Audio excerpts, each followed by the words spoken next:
Today we're going to be talking about an advanced BC calculus topic called Taylor series, which are used as a way to approximate a function.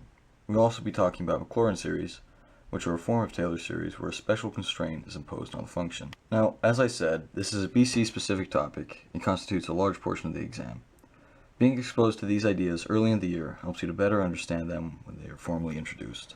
To begin, a Taylor series is an expansion of a function about a point A, where the general form for a Taylor series is as follows.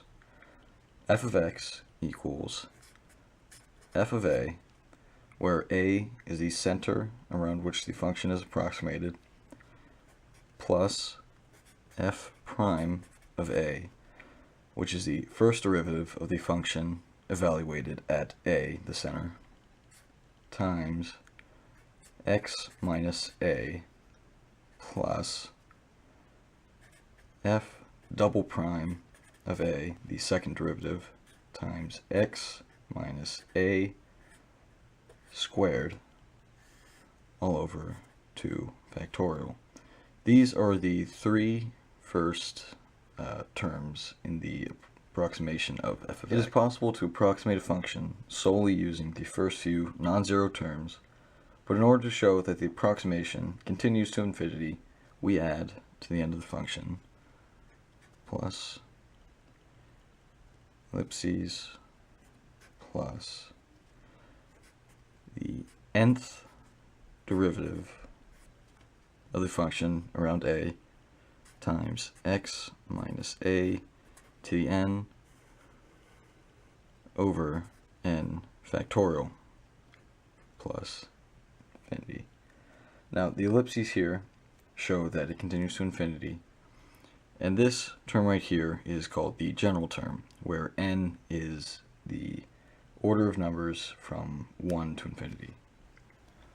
Continuing with the addition of terms, when we add the first term, f prime of 0 times x, we end up with a linear function that acts as a tangent line to the function f of x. This line increases the accuracy a bit because now it not only intersects the function at a point, it also has a similar slope to the function at a point. Finally, we add the second term of the series and end up with a quadratic function. Now, the quadratic function increases the accuracy even more because it has a certain interval where the functions overlap and provide more accuracy for the approximation. We can keep adding terms to improve the accuracy and increase the interval of overlap, such as with a third degree polynomial, which would look like this. Now we are going to find the Maclaurin approximation of several common functions of x, as well as their general terms. The first is sine of x. So here we have f of x equals sine of x.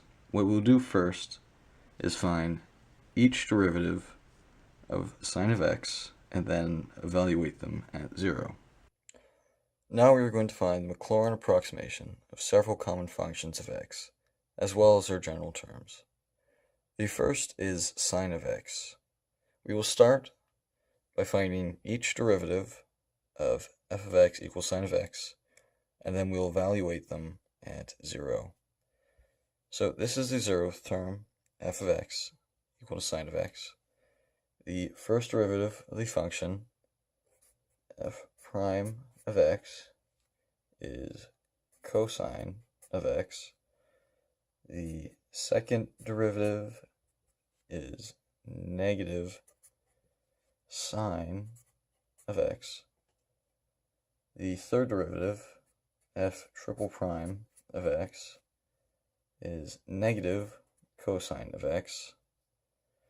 The fourth derivative of x is sine of x, and the fifth derivative of x is cosine of x. Now we will evaluate each at 0. So f of 0 equals sine of 0, which is 0. F prime of 0 is cosine of 0, which is 1. F double prime of 0 is again 0. F triple prime of 0 is negative cosine of 0, which is negative 1. The fourth derivative of 0 is 0. And the fifth derivative of 0 is 1. Now that we have all the derivatives of sine of x evaluated at 0, we will plug them into the original series for the Maclaurin series that we had found earlier. We'll do that by saying sine of x equals the 0th term is f of 0, which is 0,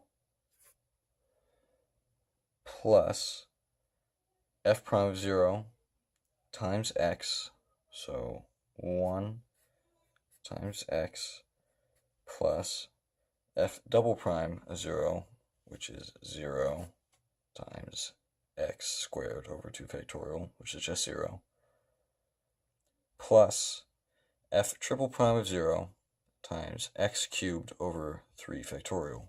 That will just be minus x cubed over 3 factorial. The next term is again 0, and the final term for this series will be the fifth derivative of f of x evaluated at 0, which is 1 times x to the 5th over 5 factorial. Now that we have a simplified expression for the expansion of sine of x, we can find the general term, which is negative 1 to the n times x to the 2n plus 1 all over quantity 2n plus 1 factorial. We do this by first examining the signs of each consecutive term of the expansion. Since the signs alternate, positive, negative, positive, we know that negative 1 to the n is in the general term, so that when n is 0, the 0th term is positive. When n is 1, the first term is negative, and when n is 2, the second term is also positive. Next, we look at the exponents of the x variables in each term. We can see that they increase by a factor of 2n plus 1 from term to term. So we know that part of the general term will be x to the 2n plus 1. We also can see that the denominator increases by the same factor of 2n plus 1, this time with a factorial. So the denominator of the general term will be 2n plus 1 factorial. Now we will find the Maclaurin expansions for two more functions, this time being cos of x and e to the x. I will not show you the full process, so I encourage you to pause the video and try it yourself before I write the expansions. Alright, so the expansion for cos of x is as follows. 1 minus x squared over 2 factorial plus x to the 4th over 4 factorial plus the general term of negative 1 to the n times x to the 2n all over 2n factorial. The expansion for e to the x is 1 plus x squared over 2 factorial plus x cubed over 3 factorial plus the general term of x to the n over n factorial. Using these expansions and that of sine of x, we'll begin to manipulate and use these expansions in problems. This problem asks us to find the expansion for f of x equals x sine of x squared. Series are nice in that they're easy to manipulate once you have the basic expansion for functions such as sine of x, which is sine of x equals x minus x cubed over 3 factorial plus x to the 5th over 5 factorial plus the general term, -1 to the n, times x to the 2n plus 1, all over 2n plus 1 factorial.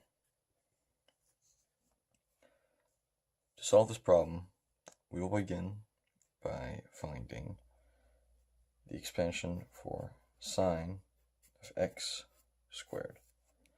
To do this, we simply replace each x with an x squared. So the resulting equation is sine of x squared equals x squared minus x to the 6th over 3 factorial plus x to the 10th over 5 factorial. Now we also have to change the general term, so we find that it is -1 to the end, because the series still alternates, times x squared to the 2n plus 1, which would simplify to x to the 4n plus 2, and it is all still over 2n plus 1 factorial. The next step is to multiply the expansion by x. So you would get x sine of x squared equals x cubed minus x to the 7th over 3 factorial plus x to the 11th over 5 factorial plus the general term, -1 to the n, times x to the 4n plus 2, which would give x to the 4n plus 3 over 2n plus 1 factorial. This is a basic example of a problem of this type,